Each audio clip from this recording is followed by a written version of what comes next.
David Valla est le premier Français à avoir été formé au djihad par l'organisation d'Oussama Ben Laden, Al-Qaïda.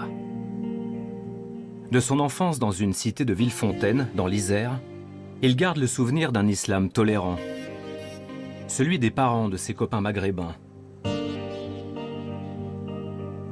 C'était le début des années 80. Les banlieues françaises rêvaient de justice sociale. Ce à quoi nous aspirions, c'était le droit à l'indifférence. Et nous voulions accéder à la dignité et aux responsabilités que confère la citoyenneté. C'était ça le message. Et on nous a relégué une catégorie, les beurs. Et après ça, on a mis en avant le droit à la différence alors que nous voulions le droit à l'indifférence. Et c'est là que se sont ouvrés les frères musulmans, les salafistes, qui ont senti qu'il y avait quelque chose à récupérer de cette colère finalement. L'esprit du djihad s'empare de lui à 20 ans. Choqué par le sort des civils dans la guerre de Bosnie-Herzégovine, il veut se former au combat. En avril 1994, il débarque à Peshawar, au Pakistan. J'arrive à Peshawar, la maison des martyrs. À l'époque, les autorités pakistanaises laissent se dérouler ce processus de recrutement et d'envoi en Afghanistan. Il y a la maison des martyrs qui se destine à l'international. Les candidats de tout pays peuvent venir. Et il y a la maison des Algériens qui fonctionne sur le même principe, à savoir vous y allez, vous laissez votre passeport, on vous envoie vous entraîner en Afghanistan, vous revenez dans ces maisons-là et ensuite vous rentrez dans votre pays. Le Pakistan devient le sas d'entrée des djihadistes en Afghanistan. Sur place, David Valla rejoint un camp d'entraînement qui appartient au réseau Ben Laden et peut accueillir une centaine d'hommes. Sport, tir et prière, tel est le programme. De avril à septembre, on peut suivre les cours dehors. C'est limite bucolique ou c'est limite sympathique, entre guillemets. On voit des gars assis en tailleur avec leurs crayons, leurs stylos, ils prennent des notes. Il y a un gars avec un tableau qui leur fait des graphiques.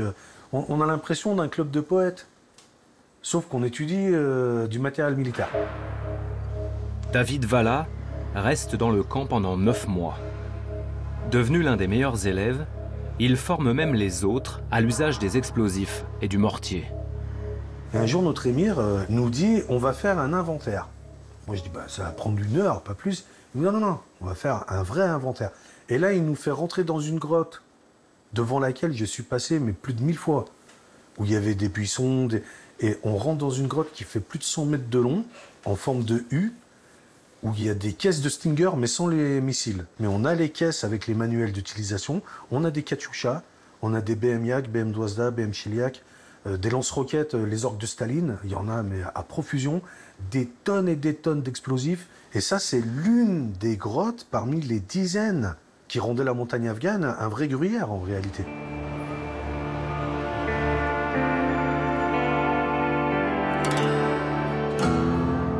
Entraînement côté afghan, endoctrinement côté pakistanais.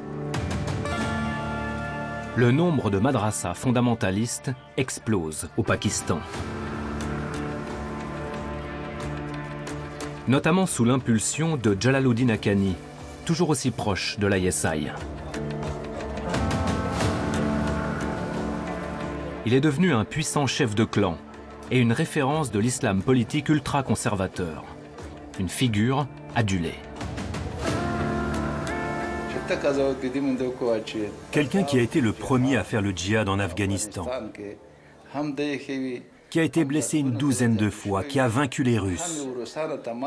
Peut-on dire de lui qu'il est un héros? C'est quoi le concept du héros? Quel caractère doit avoir un héros? Dites-le moi. Pour moi, tout héros digne de ce nom doit ressembler à mon frère Jalaluddin.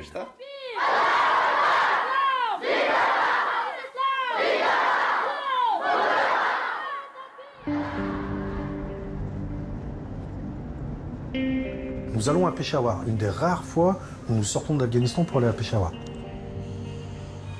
Lors de la journée, l'un de mes cadres me fait visiter une madrasa. une école islamique, où il me dit, les gamins que tu vois là, ce sont des talibans, et ils vont finir par prendre le pouvoir. Et moi, j'éclate de rire. Je dis, mais c'est des gamins, ils n'ont pas notre niveau. Mais c'est quand même la première fois que je vois un bâtiment en dur sur le territoire pakistanais, où des élèves afghans sont formés par des professeurs armés au djihad.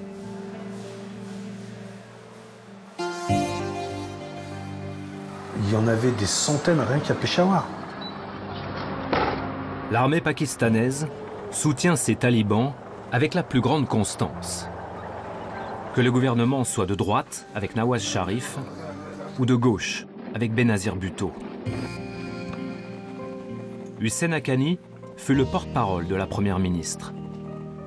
Il a quitté son poste juste avant que les talibans s'emparent du pouvoir en Afghanistan, en septembre 1996. Benazir Bhutto, en n'imposant pas son autorité pour dire « ne les soutenons pas, ne faisons pas ça », a permis que cela se produise. Quelques années plus tard, alors en exil pour échapper à des accusations de corruption, Benazir Bhutto expliquera qu'elle ne pouvait s'opposer à ce soutien aux talibans. Véritable État dans l'État, l'armée agissait dans son dos, selon elle. There was money coming into Pakistan in suitcases. This money was used by the retired generals who were then serving in ISI to set up schools. They have endowments of their own, and now they can recruit and train and do what they want independently. Plus de visage, plus d'images, plus de musique. Au nom de la charia. L'ISI est parvenu à ses fins en Afghanistan. Dans la foulée, l'armée pakistanaise donne son feu vert au retour d'un autre leader islamiste. Ben Laden se trouve au Soudan dans les années 90. Les Américains et les Saoudiens se sont tournés vers les Soudanais. Je le sais, c'est moi qui ai transmis le message qui disait « Il faut se débarrasser de Ben Laden, c'est un fauteur de troubles ». Les Soudanais ont répondu « D'accord, nous allons le renvoyer en Arabie Saoudite ». Les Saoudiens ont dit « Mon Dieu non, nous ne voulons pas de lui, il nous causerait encore plus d'ennuis ». Les Soudanais ont alors demandé aux Américains s'ils le voulaient. On a répondu « Non, on n'a rien à lui reprocher ». Finalement, les Soudanais ont dit « Et si on l'envoyait en Afghanistan ?» Tout le monde a répondu « Formidable !» Quel problème pourrait-il causer là-bas? C'est loin de tout. En 20 ans, le Pakistan a fait de l'Afghanistan son arrière-cour. En toute discrétion, sans éveiller l'attention du reste du monde. Le djihad a tenu ses promesses.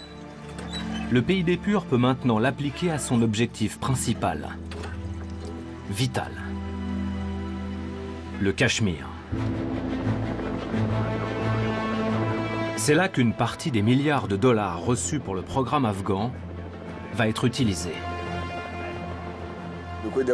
Quand le Pakistan a reçu tout cet argent, le travail qu'il accomplissait pour l'Amérique était en cours. Mais pourquoi ne pas utiliser cet argent pour développer ses propres affaires?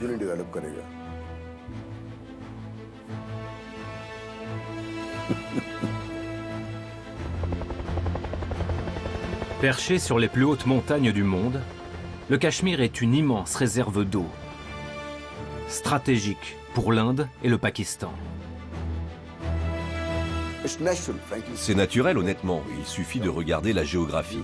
Les racines du Cachemire sont celles du Pakistan. Les pluies viennent du Cachemire. L'air vient du Cachemire. C'est la région par laquelle on peut déstabiliser le Pakistan.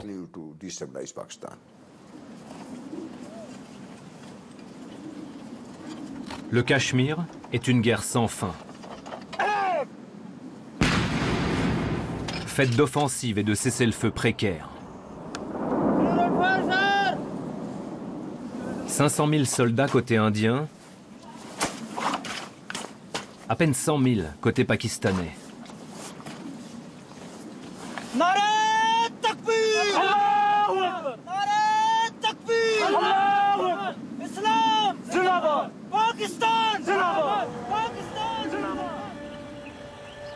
C'est là que les dollars de la CIA vont changer la donne.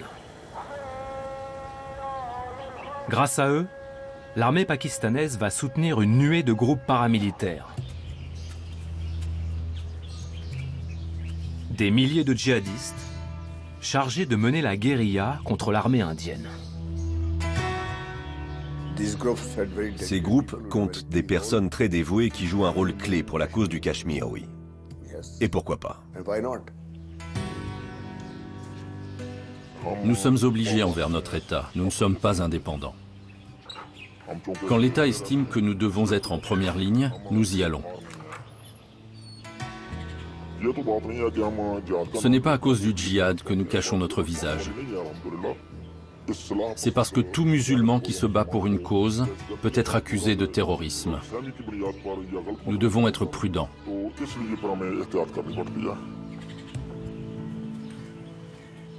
L'Inde occupe illégalement le Cachemire. Il faut mettre un terme à cette occupation.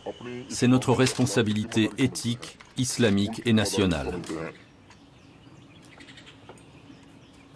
Là-bas, les musulmans sont impuissants. Les mosquées sont détruites. Nos mères et nos sœurs sont torturées par les soldats indiens.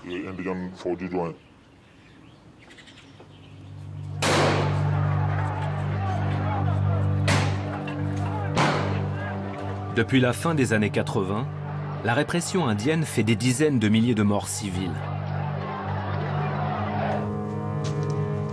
Parmi les groupes paramilitaires pakistanais chargés de défendre les musulmans, le plus puissant est le Lashkar-e-Taiba, l'armée des purs. Son fondateur s'appelle Hafiz Saïd.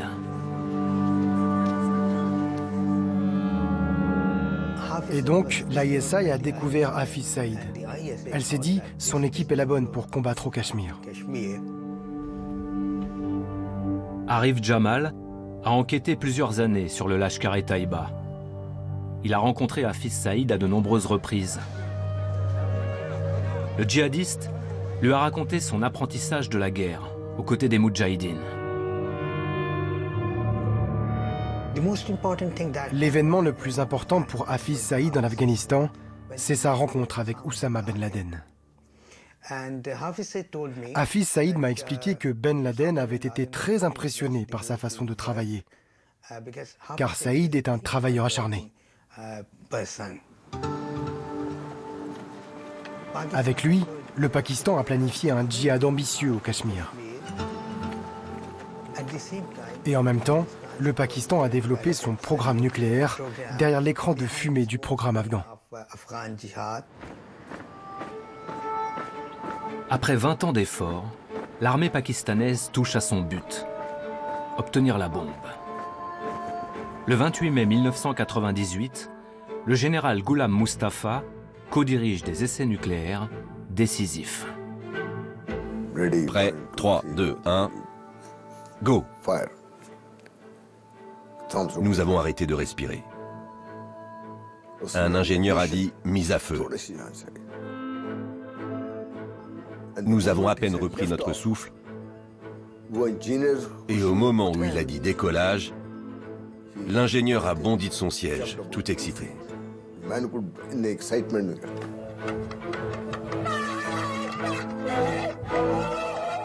On a tous été saisis par l'émotion. Les explosions parviennent presque à détruire une montagne. Le Pakistan devient une puissance nucléaire en même temps que l'Inde. Les États-Unis imposent des sanctions aux deux pays. On a entendu tout le monde s'écrier « Oh mon Dieu, une bombe islamique !» On aurait mieux fait de gérer la situation en dialoguant avec le Pakistan plutôt que de devenir hystérique. Une bombe atomique, une armée robuste et des djihadistes. Le Pakistan se sent suffisamment puissant pour lancer une nouvelle offensive contre l'Inde en mai 1999. 3 mois de combat nouvel échec. La haine contre les Indiens augmente inexorablement.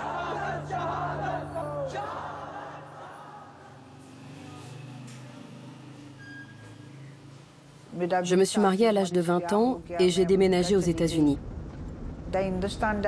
Une fois sur place, je me suis fait des amis parmi les familles indiennes. Nous nous rencontrions tous les jours. Cela a brisé beaucoup de mes idées reçues sur les hindous. Nous avons la même langue et les mêmes coutumes. En rentrant au Pakistan en 1991, Saïda Diep devient l'une des rares voix à promouvoir la paix avec l'Inde et à se battre pour instaurer une république laïque dans son pays. Le terrorisme au Pakistan, la radicalisation, l'extrémisme ne cesseront jamais tant que nous n'aurons pas de relations normales avec l'Inde. Destitué suite à la défaite militaire contre l'Inde, le chef d'état-major des armées, Pervez Musharraf, s'empare du pouvoir le 12 octobre 1999. Le Pakistan replonge dans une dictature militaire. Musharraf est apparu avec ses chiens pour son premier discours à la télévision. Mes chers compatriotes, etc., etc. Sa première entrée en scène s'est faite avec ses chiens, comme la célèbre image d'Ali Jinnah avec son chien. Ça voulait dire « Je ne suis pas Zia-ul-Haq, je suis un général d'armée moderne ». Quelques jours après la conférence de presse, nous avons tenu une réunion au Comité des droits de l'homme et nous avons été arrêtés.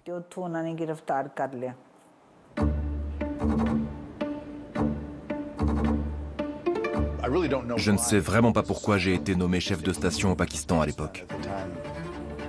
Je crois que je suis arrivé en juillet 1999. Et bien sûr, personne ne savait que le 11 septembre surviendrait. Et personne ne pouvait imaginer à quel point ce poste deviendrait crucial ensuite. Mais c'est ce qui arrive dans la vie. C'est une question de chance. J'étais au bon endroit, au bon moment.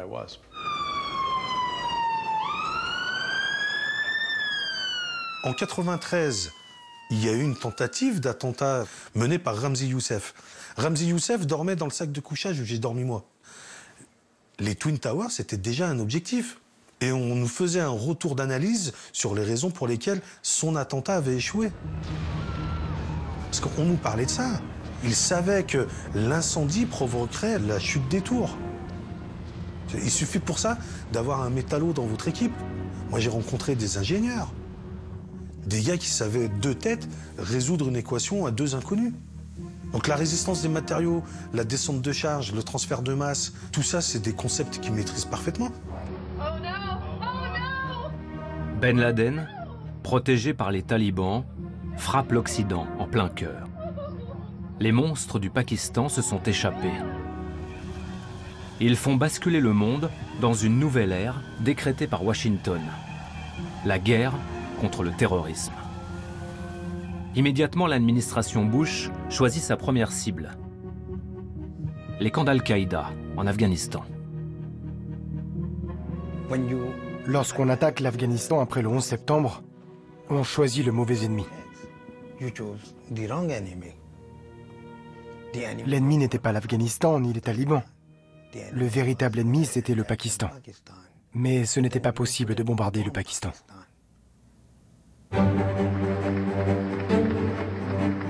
Car pour traquer Ben Laden, impossible de se passer du Pakistan.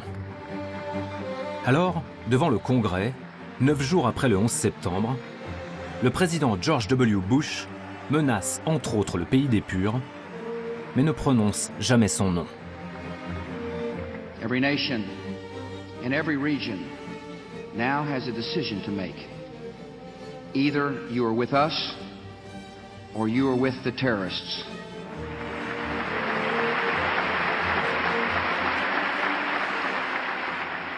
Message reçu 5 sur 5 par Pervez Musharraf. Pour montrer qu'il se range derrière Bush, le chef d'État pakistanais limoge l'un de ses proches, le directeur de l'ISI en personne, un pro-taliban anti-américain. Mr. President, why did you replace the head of the ISI? Well, this is a normal military activity which has gone on. It has no relationship with events that are taking place. Mensonge purement diplomatique. Le dictateur doit composer entre un allié vengeur, les Américains, et ses généraux, qui refusent de combattre les groupes radicaux. Leur politique ne repose pas sur une personne en particulier. C'est un État militaire dans lequel le pouvoir est entre les mains de l'ISI. Ses dirigeants vont et viennent à la tête de l'institution et pendant 20 ans, tous les généraux de l'ISI nous ont soutenus, sans exception.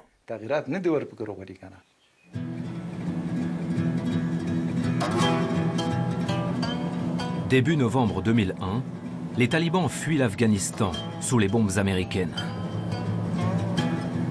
Le secrétaire à la Défense, Donald Rumsfeld, vole vers Islamabad et vient sceller le nouveau pacte militaire entre l'Amérique et le Pakistan. Les dollars sont de retour.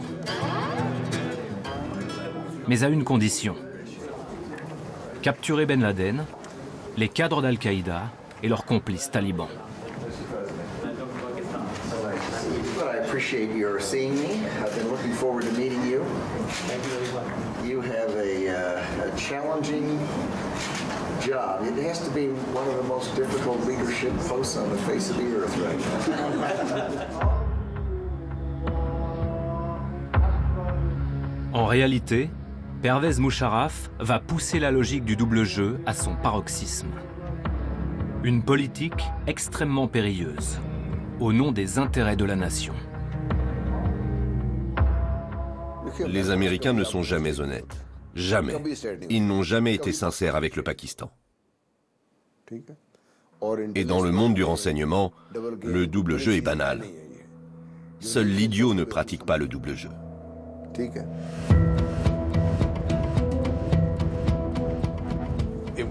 Il était clair que si les Pakistanais coopéraient très étroitement et très efficacement avec nous pour capturer les militants islamistes et les membres d'Al-Qaïda, cette coopération ne s'étendait pas aux talibans.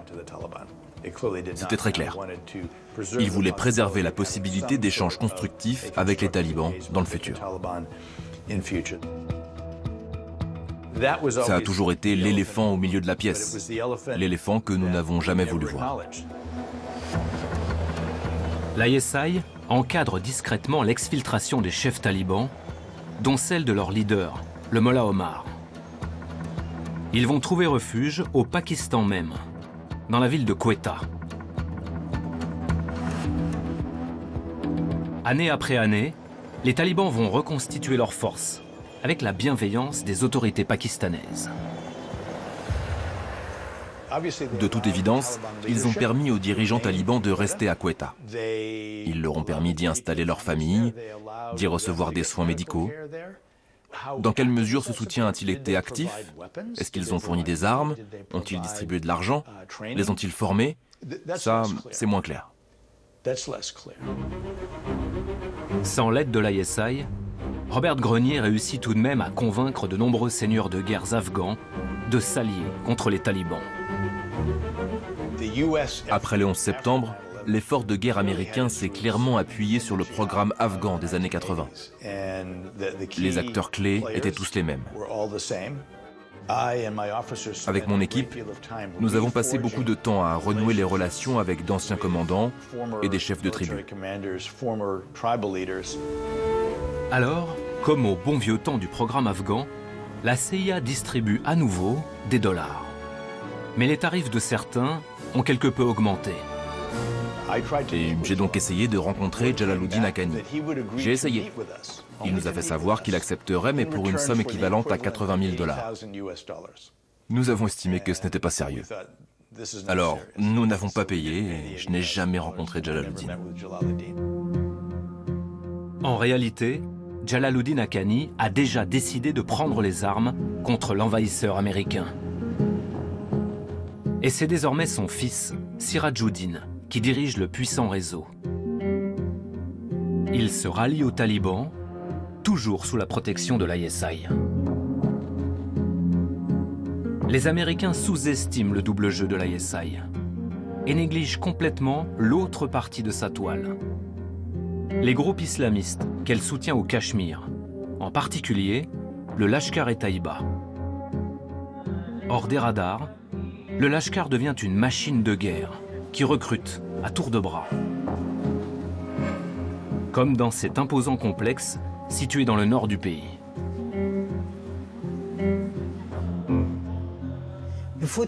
Avant 2002, le Lashkar avait l'habitude de tenir des petites réunions dans chaque ville, et même dans les villages. J'y ai vu des pères portant leurs bébés monter sur l'estrade et déclarer « Voici votre nouveau membre ».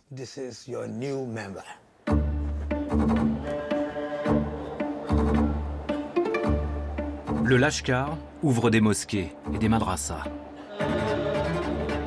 Sans doute une centaine sur l'ensemble du territoire pakistanais. Des milliers de militants et de combattants sont formés dès le plus jeune âge.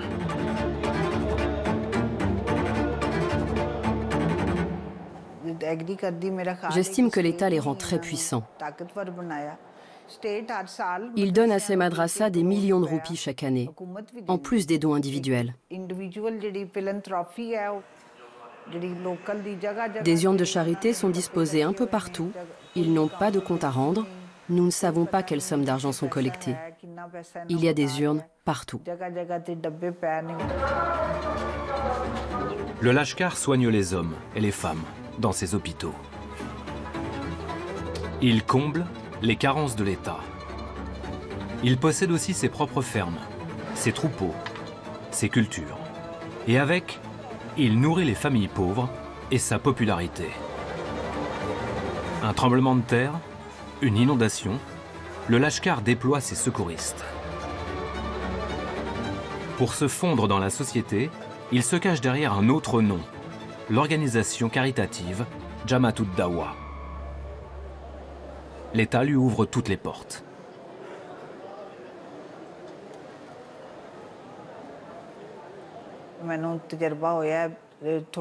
J'ai visité des prisons pour constater les conditions de détention des jeunes prisonniers. J'ai été très choquée de voir que dans une dizaine de prisons du Pendjab, il y a à chaque fois une madrasa du Jamaat ud-Dawa où les criminels reçoivent une éducation religieuse.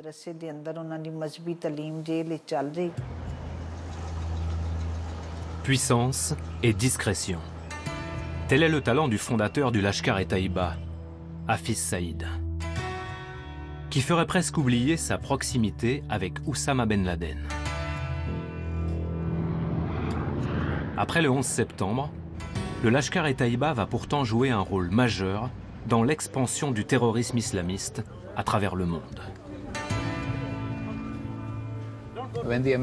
Lorsque les Américains ont arrêté des membres d'Al-Qaïda au Pakistan, beaucoup d'entre eux ont été retrouvés au domicile de partisans du Lashkar-e-Taïba ou du Jamaat-e-Islami. Il n'y a plus d'Al-Qaïda. Donc il faut continuer la lutte. Et c'est là où les organisations qui font partie de la nébuleuse d'Al-Qaïda ou qui soutiennent le djihad global disent eh ben, on va soutenir et on va se projeter à l'extérieur.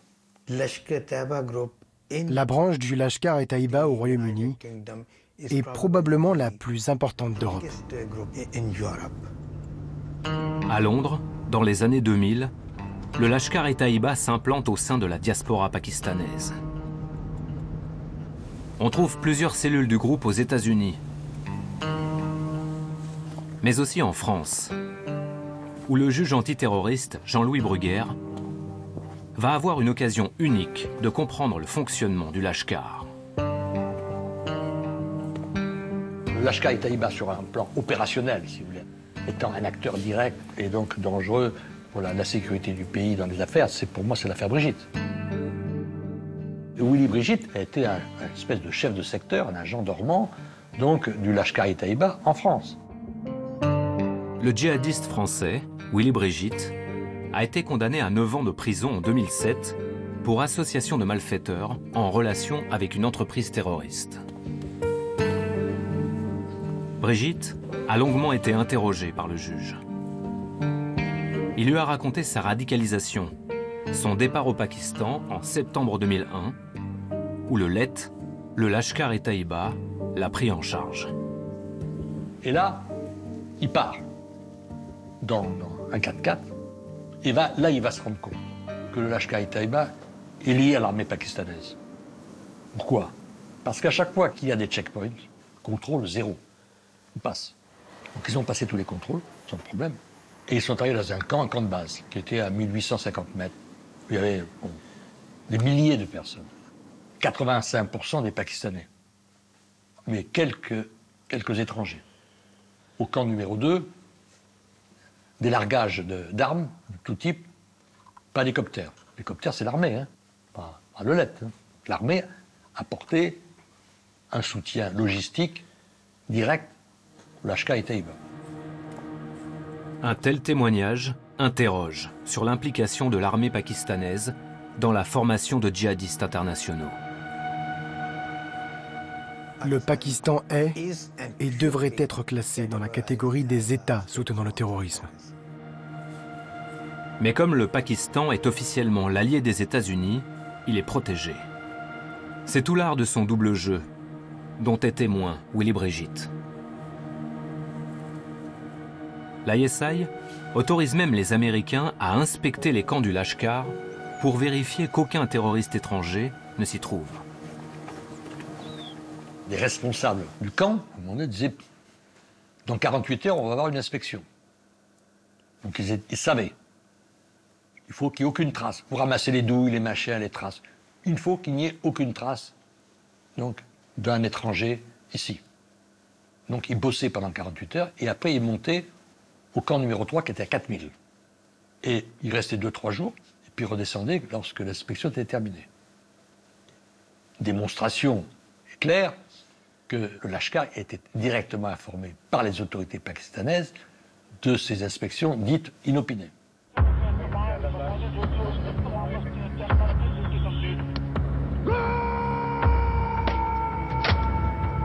En 2002, les Américains ont tout de même des doutes.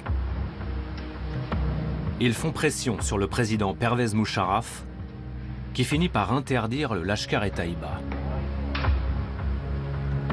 Pure apparence. En réalité, rien ne change.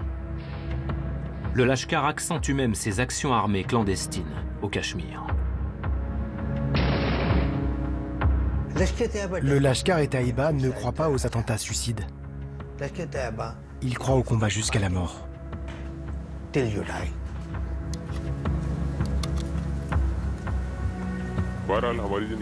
On n'a jamais envisagé, ni même appris à nous rendre à l'armée indienne. Ça n'est pas possible. Ce n'est pas une option dans nos vies, ni une raison pour déposer les armes. Un témoignage comme celui-ci est très rare et forcément anonyme. Ce djihadiste du Lashkar-e-Taïba a participé à de multiples attaques contre l'armée indienne. Notamment un raid sur un camp militaire le jour de la célébration de l'indépendance de l'Inde.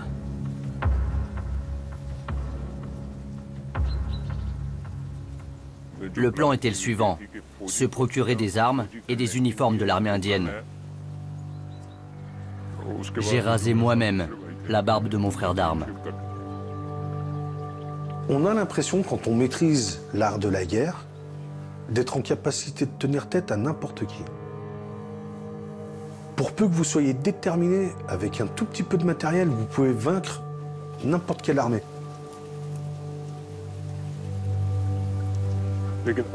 Notre objectif était d'ouvrir le feu au moment de la levée du drapeau.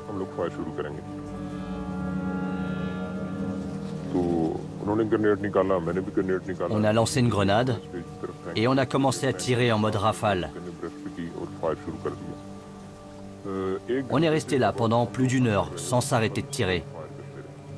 Certains couraient, d'autres se cachaient, se battaient. D'autres encore étaient blessés. Oui, il y avait beaucoup de soldats qui étaient blessés et il y avait plein de cadavres. Je suis fier de cette attaque menée contre l'armée indienne. Grâce à Dieu.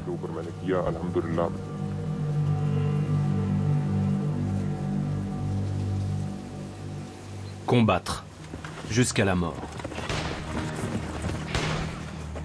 Le Lashkar diffuse peu à peu ses techniques d'attaque sur la toile djihadiste internationale.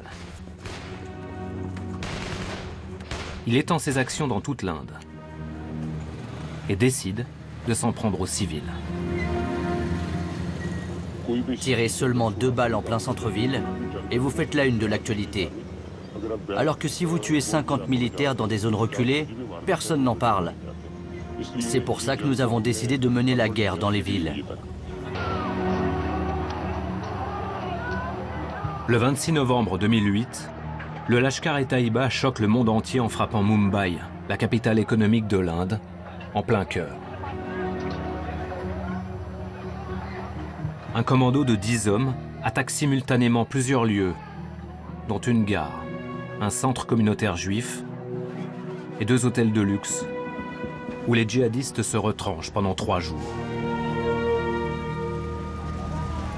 Prise d'otages, assassinat. 166 personnes sont tuées, dont une trentaine d'étrangers. Ces attentats représentent le 11 septembre des Indiens. Ils serviront de modèle au commando de Daesh qui frappera la France le 13 novembre 2015.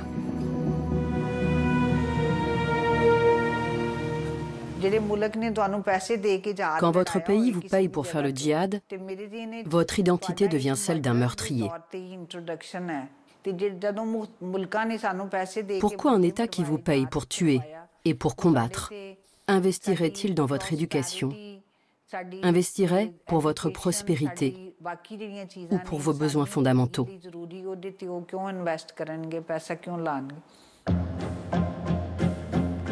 Que savait l'état-major des armées et la direction de l'ISI sur les attentats de Mumbai? Ont-ils été complices? Ont-ils simplement laissé faire?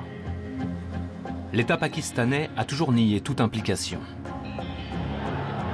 Reste que l'armée a protégé Hafiz Saïd, le dirigeant et fondateur du Lashkar-e-Taiba, dont l'Inde réclame toujours l'extradition. Il n'a été condamné pour terrorisme qu'en 2020.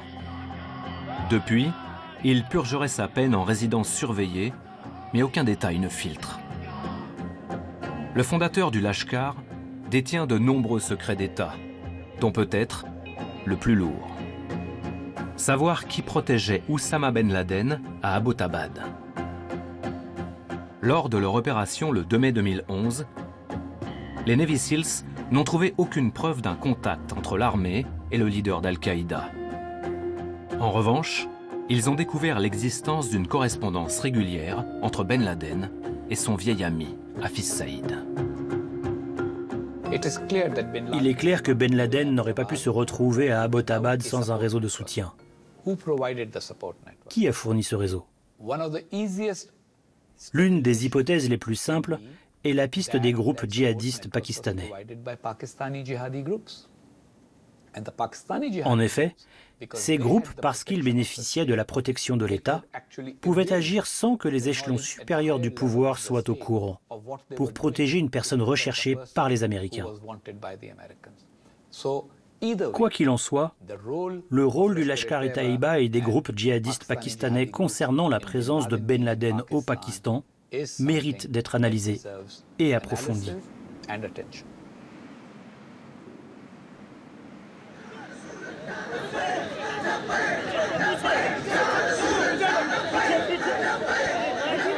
Combien de monstres le Pakistan a-t-il fabriqué depuis le programme afghan? L'un d'entre eux, le TLP, est obsédé par le blasphème. Ses membres n'hésitent pas à lyncher à mort toute personne qu'ils estiment coupable d'avoir offensé l'islam.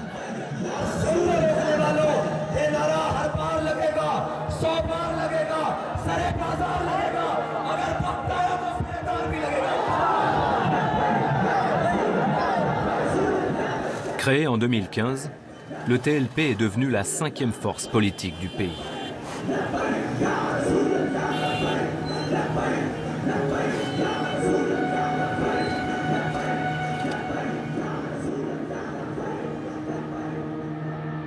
Le Pakistanais, qui s'est attaqué aux anciens locaux de Charlie Hebdo en septembre 2020 à Paris, en plein procès des caricatures, se réclamait du TLP.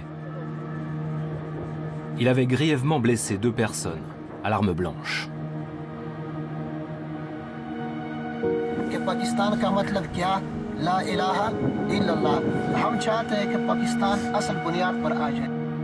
Et que dire du TTP, un mouvement de talibans, non pas afghans, mais pakistanais.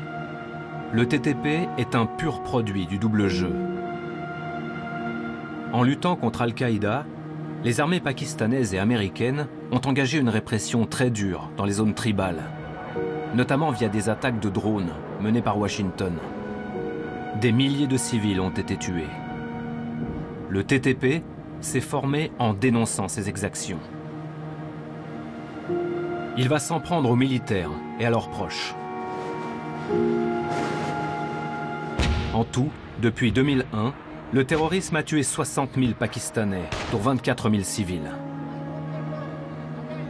Ironie de l'histoire, en 2011, un commando du TTP exécute le mythique colonel Imam, cet agent de l'ISI, héros du programme afghan, pourtant islamiste et pro-taliban.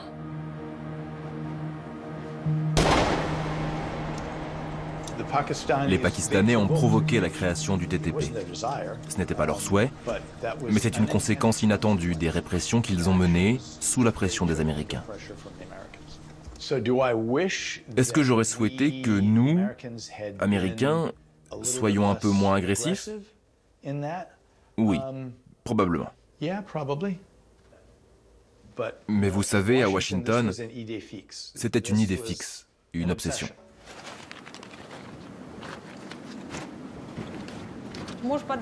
Nous vivons dans un État où la justice n'existe pas. Vous ne trouverez que cruauté sur cruauté. Et il n'y a rien de plus.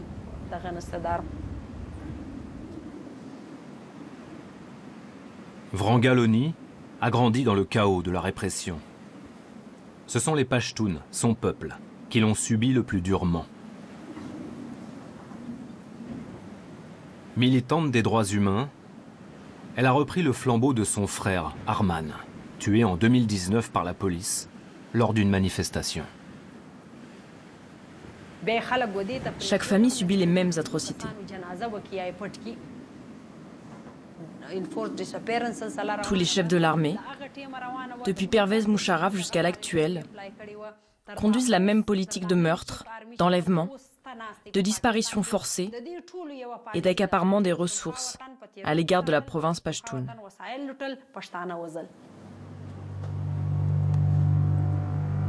L'armée décide du destin des Pakistanais et de ses dirigeants. En 75 ans, bon nombre de leaders politiques ont été exilés, emprisonnés, assassinés. Les militaires sont presque toujours impliqués. Le plus grand traumatisme national date de 2007. Il commence par des cris de joie. Benazir Bhutto revient au pays après des années d'exil. Le général Pervez Musharraf lui a donné son autorisation. Benazir Bhutto représentait une très profonde transformation de l'orientation politique du Pakistan. Elle parlait de la nécessité d'une réconciliation nationale et d'une réconciliation entre l'Occident et le monde musulman. Cela signifiait que nous aurions définitivement tourné la page du djihad.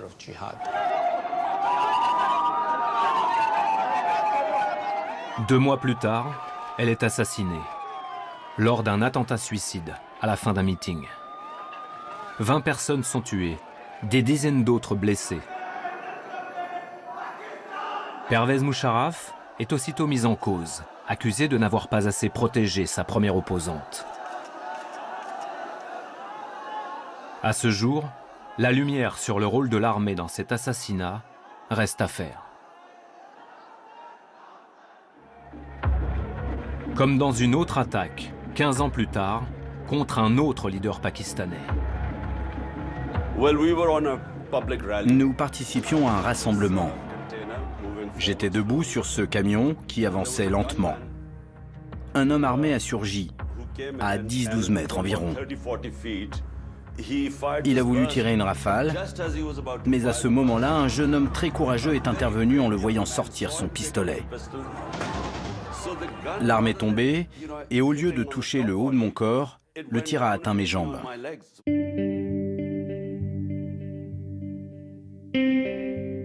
C'est l'une des dernières interviews données par Imran Khan. Elle date de juin 2023. Depuis, il est en détention provisoire, accusé de corruption. Effrayé par son immense popularité, l'armée veut l'exclure définitivement de la scène politique.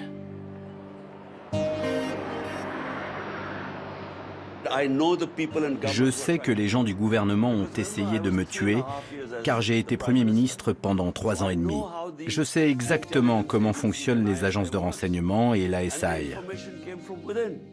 C'est pour ça que j'ai annoncé ce qui allait arriver, et c'est arrivé. Malheureusement, même en tant qu'ancien Premier ministre et chef du plus grand parti du pays, je n'ai pas pu déposer une plainte contre eux tellement ils sont puissants. Populiste et ultra-populaire, Imran Khan est un héros, une légende vivante au Pakistan. En 1992, il avait mené l'équipe nationale de cricket à la victoire en Coupe du Monde. Dans les années 80, mon principal centre d'intérêt, c'était le cricket, bien sûr.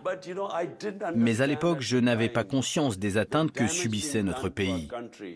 Grâce à mes voyages à travers le monde, j'ai réalisé que la clé de la prospérité, c'était l'état de droit. Car il protège vos droits fondamentaux. Il vous offre la liberté. Au Pakistan, la démocratie tout entière est en train de disparaître. Les fondements démocratiques sont détruits. On pratique la torture en prison. Les droits fondamentaux ont disparu et l'état de droit a été profané.